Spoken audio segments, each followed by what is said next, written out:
Ton parcours formateur a notamment débuté à Tain-l'Hermitage et c'est une rencontre avec un homme. Est-ce que tu peux nous en dire un peu plus?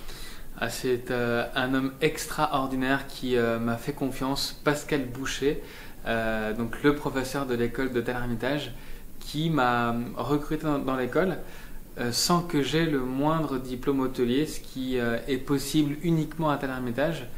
Et là, j'ai vu un homme assez imposant, impressionnant, un physique impressionnant, une maîtrise incroyable. Il fumait 3 paquets de cigarettes dans son bureau, il y avait un nuage pas possible. Mais j'ai compris que j'avais affaire à un immense monsieur. Et chaque parole qu'il a prononcée pendant ces 2 années ont été vraiment gravées dans mon esprit. Quelqu'un de franc, honnête et droit. Un souvenir particulier? Ouais, un grand souvenir avec lui. Le jour d'une interrogation écrite sur la Bourgogne, moi le bourguignon, je viens à l'école avec une cravate où il y avait tous les noms des crus écrits, mais c'est une décoration, hein, Gevrey, Chassaigne, Puligny, et tous les crus étaient écrits. Il m'a pris la cravate, il a mis un coup de ciseau et il l'a mis à la poubelle.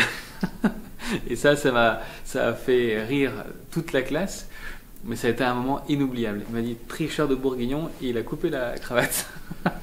Dans quelques semaines, tu seras à nouveau à Tain-l'Hermitage pour un autre événement, le concours du meilleur élève sommelier en vin et spiritueux de France, Oui. le trophée Chapoutier. Oui. Ça fait quoi de se retrouver de l'autre côté? Comment tu imagines ça et puis de découvrir la future génération de sommeliers?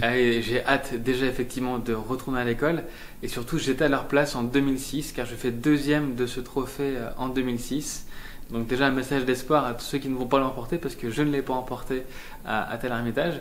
Mais effectivement c'est un moment rare de pouvoir côtoyer la nouvelle génération, l'appréhender, la sonder quelque part aussi, voir sa passion, son potentiel. Donc bien sûr que j'ai hâte d'aller à Tain au mois de mai prochain.